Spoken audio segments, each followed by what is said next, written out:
it's not compatible.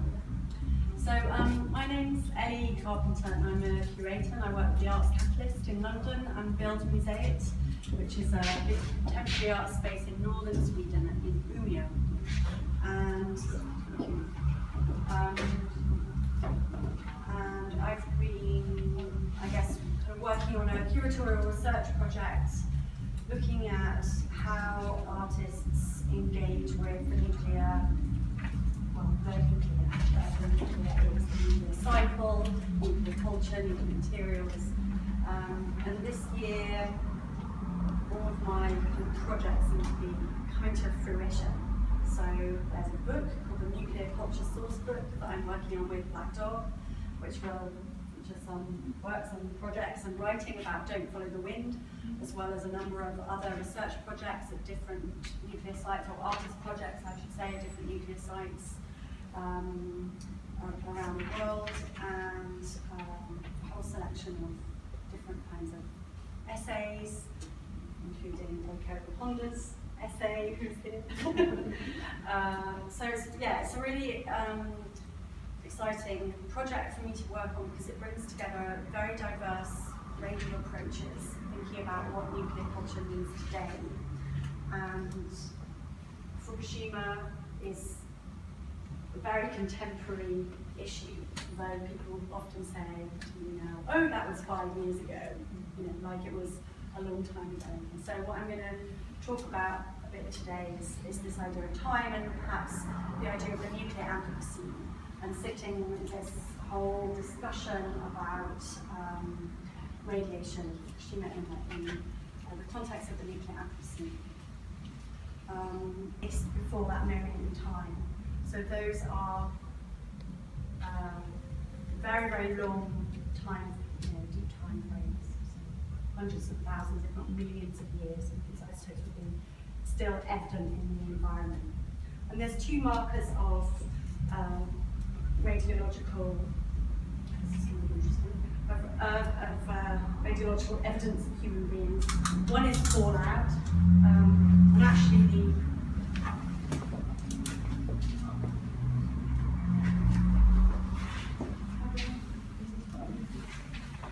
laboratory, so there's no waste in there now, but it's a test laboratory for storing waste underground.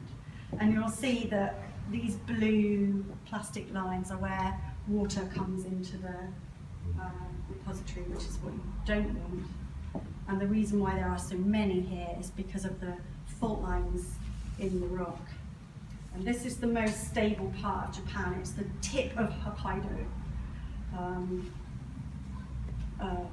Anyway, it's a really bad idea to store radioactive waste, particularly just there. But there are research laboratories in Belgium and in France and in Sweden, which different artists as part of my project are going into. So yeah, I've been working with about 6 or 7 artists going to different sites, and they've been making work from that experience. Thompson and Craighead have made this work, which is not live here, this is a still, but it's a live counter, and it counts down radioactive waste sites in seconds.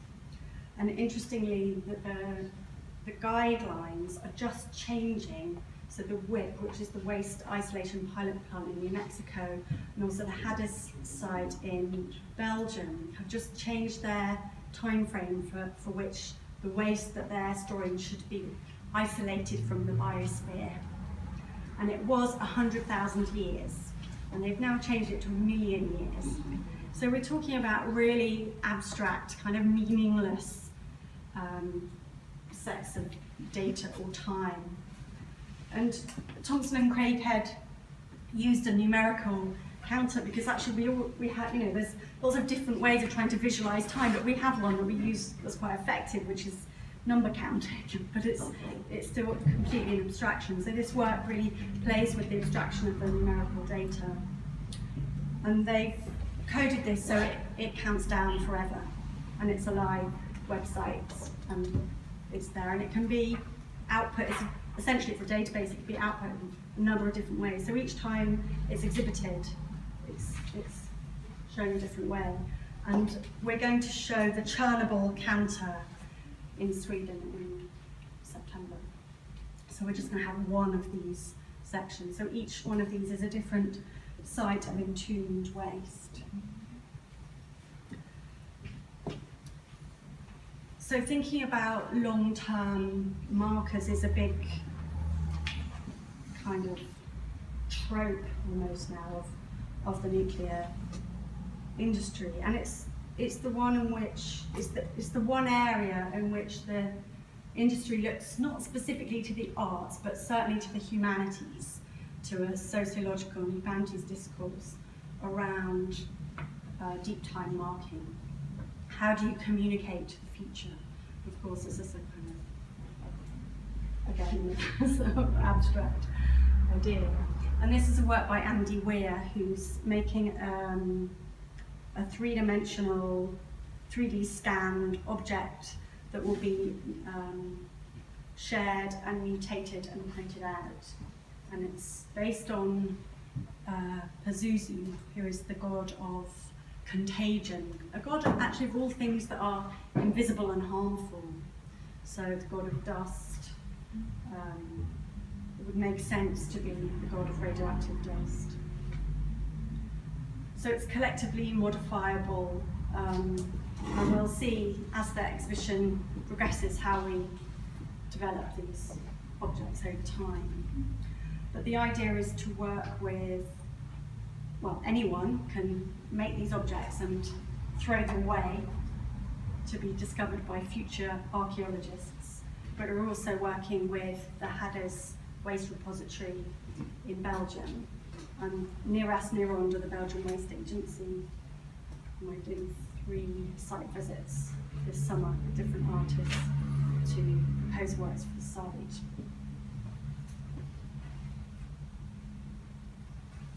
And this work you might know, so Shunpei Takeda. A lot of artists in Japan have, and internationally, have worked with photographic sensing of radiation on photographic paper. And of course, this is how radiation was first discovered. Is the history of photography and the history of radiation are really interlinked at every stage.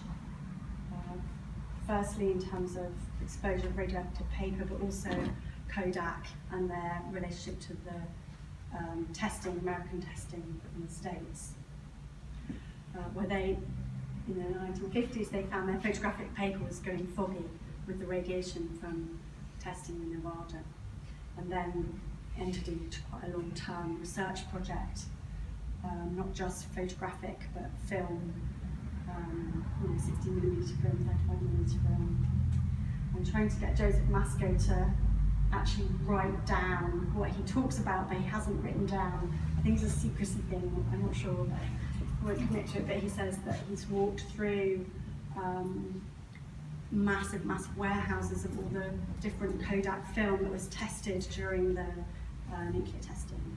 So the 16mm and the 35mm film stock that then became the kind of ubiquitous standard was developed through that process. Quite an extraordinary relationship. But Shunpei Takeda took samples from particular places in the Fukushima prefecture and put soil into a black bag with photographic paper and left it for a certain period of time, and then this is what you got. This is what you get, this kind of marking and bleaching of the paper. I've got another one somewhere. This is just made about a month ago. Martin Howes made this for the book that we're working on, and it's uranite 3-day exposure onto photographic paper. So this is has the opposite effect here. It has a shadow dark effect.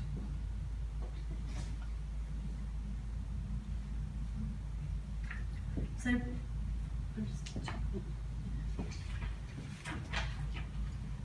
one of the, I suppose, stronger themes that's coming up in some of the work I'm looking at is about inheritance and how you pass on knowledge about nuclear materials and nuclear sites to future generations, not as a site marker exactly for a nuclear site, but to engage people in understanding what radiation is, how to measure it, what's a microsiever, how to use Geiger counters. In a way, a sort of citizen science project to engage the population in a DIY understanding of radiation. And we were just talking earlier about some of the different iPhone Geiger counter, pocket Geiger technologies for sensing radiation. Well, I don't think they can sense alpha radiation, so it's a bit dramatic. But this is just the layout of the stones. Actually, they haven't been set here, but they're being set into a necklace, and this is a thoronite necklace.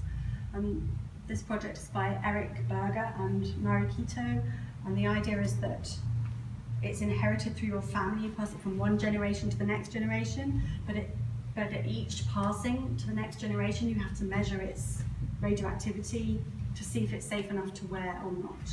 And there's a ritual, and there's a whole, written set of instructions that go with this jewelry.